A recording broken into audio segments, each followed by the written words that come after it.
Hi,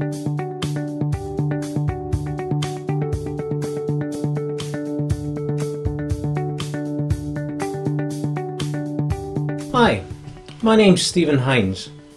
I'm a business English coach, and I'm here today to tell you that I can make your business English much better than you think it can be, and that I can make that happen much faster than you would believe. But first I would like to begin by telling you a little bit about me, what I've done in my career, and what brought me to this situation where I've developed these coaching strategies to improve your business English. I'm 50 years old. When I was 45, I had been the head of an HR department for 3 years. It was a large international organization. I had a staff of 23 people responsible for large 7-figure budgets. I had a big corner office. I had my name on the door. Everyone called me Mr. Hines or Sir. Sounds great. And it was. I enjoyed it. However, I woke up one morning and I thought to myself, do I still have the passion for this job? Now, all my life I've worked in training and development, working with people, teaching, coaching, training, but now I find myself, I was chasing deadlines, I was always in meetings, I was worried about the payroll at the end of the month, I was worried about the appraisals at the end of the year, and I realised that while I was quite good at my job, and yeah, I enjoyed it, I didn't have the passion for it. I decided to get back to doing what it was I loved, coaching people. So I looked at my skill set.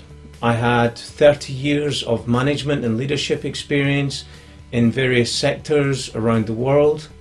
I had an MBA with a specialism in organisational change, bachelor's degree in business in German.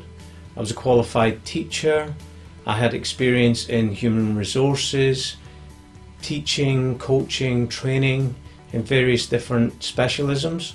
So I'd also spent a lot of my life travelling around the world. So I decided that I wanted to spend a little bit more time at home with my family, and where I would be able to give more support to my wife and her job, which is running a street dog rescue centre. I quickly identified that online business English training would be a new career that would suit my experience, but it would also suit my choice of new lifestyle. I soon found myself working as a freelance business English teacher with one of the large language training companies. I adjusted quickly to the role, and I have to be honest, I met lots of interesting people, highly motivated, from different sectors, different companies, and over the years I learned why they were coming to these language schools and what it was that they wanted to achieve and what they needed in their business. This was also the first time that I came across this frustration that many people feel when they're running a busy company or they're working in a busy position and they have to come to one of these language schools to try and improve their business English. And it's the time that I saw how frustrated they got that they weren't getting anything that they needed, or they certainly weren't making the maximum use of the time that they spent. Now, don't get me wrong, large language training schools do provide a good service, but they're typically aimed at large volume clients and basic centralized English learning. So the type of thing that you might have learned at school, the tenses, the various grammar points, those kind of things. Okay? However, because they're so large, they have to focus on the bottom line. Typically, they have administration costs, they have company buildings, they have recruiting staff, they have sales, marketing. All of these things have to be paid for. So the natural focus of these large companies tends to be towards bringing in the maximum amount of clients and getting the maximum amount of profit. I identified the problem immediately. These language training schools, because of their size, because of the amount of customers that they have to have a certain amount of standardization across the product that they provide. So what they tend to use is a curriculum or a schedule of lessons, lesson 1 to 20. And when clients come to work with them, they're given a teacher and they're given a level, and then they start at lesson 1 and they work through to lesson 20. However, as we said before, most business people don't have the time to sit and listen to lesson 1, 2, 3, 4, 5, all the way to lesson 20, in the hope that they might pick up something that will be useful to them in their daily job. Now, these of course are my own personal opinions, but they are based on the fact that I have worked in these environments for a number of years. Now, another problem that the larger schools tend to have is the amount of teaching staff that they have to find and employ. This in itself can have an effect on the quality of the product that's being provided. In my own personal experience, I met some perfectly qualified and perfectly good teachers. However, statistically, there were a lot of them who had little or no experience in business at all. So while they could work very well and help you with the traditional aspects of English learning, many of them found it very difficult to relate to the situation that the client themselves were finding themselves in. So as time went on, I found myself becoming more and more frustrated and disillusioned with this idea of starting at lesson 1 and working through to the end of the module when I knew that it wasn't what my clients needed or wanted. I tried passing this up my hierarchy through the various staff, and they either weren't interested or more likely they just didn't have the time to respond. So I found myself asking the same question again: am I really passionate about what I'm doing here? And I'm afraid the answer was no.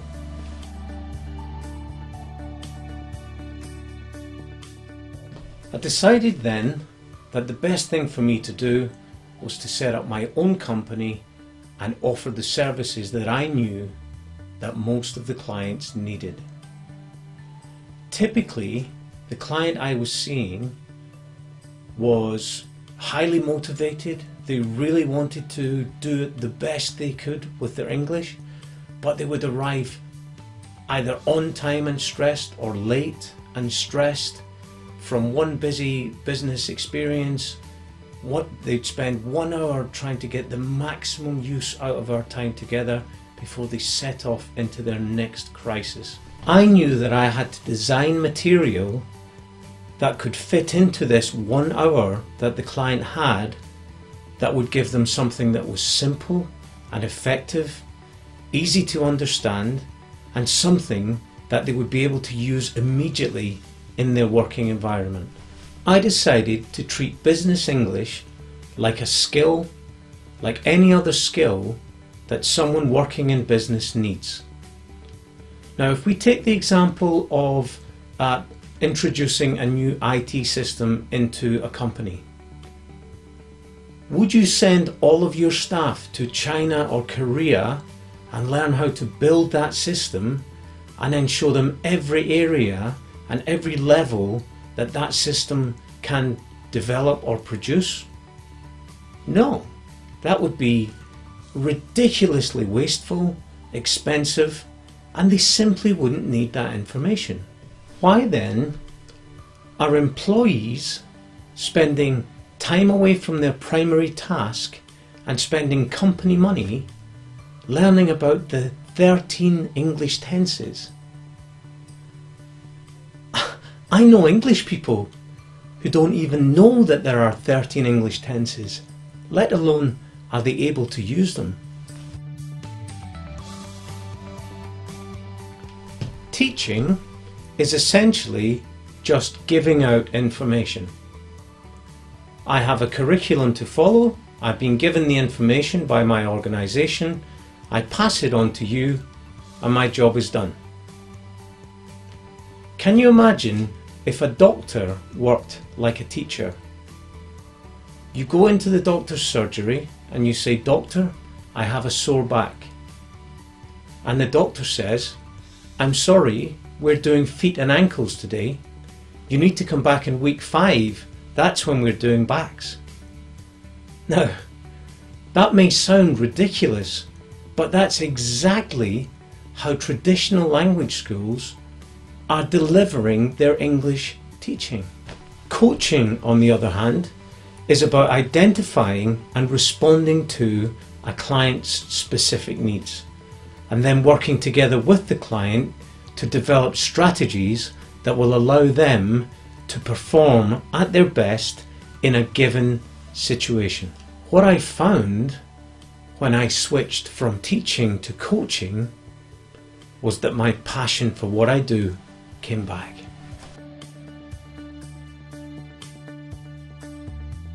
In the ideal world, there is no better situation for a coach than to be present with the coachee that they're working with. However, as we all know, the business world is far from being ideal. Online working, however, gives you a huge amount of flexibility and also has a very positive impact on the cost of training for your company. Working online gives you the ability to deal with short-term changes in your schedule. So if at the last moment you find that you have to move your session to later in the day or later in the week, then that is very easy to achieve without any inconvenience or cost to the coachee or to the coach. Online learning also opens up the internet as a learning resource. So using our platform, the coach and the client can collaborate together on material or information that appeared that day. They can use our audio link or video link. They can interact on the screen with each other to discuss things that happened in this morning's news, for instance. Working online also allows the coach and the client to operate from literally anywhere in the world that has an internet connection. In their office, in a conference room as normal, or they can be working at home, they can be working in a hotel room. I even had one client call me to say that he had to cancel our session because he was in a stau. What followed was we had a 1-hour conversation about what was happening in his work at that moment and what his next project was. And when he arrived home, in his inbox were the notes from our coaching session in his inbox ready for him to read through. Now, it doesn't get much more flexible than that. Online training delivery also is much more cost effective. We have no need for an in-house trainer.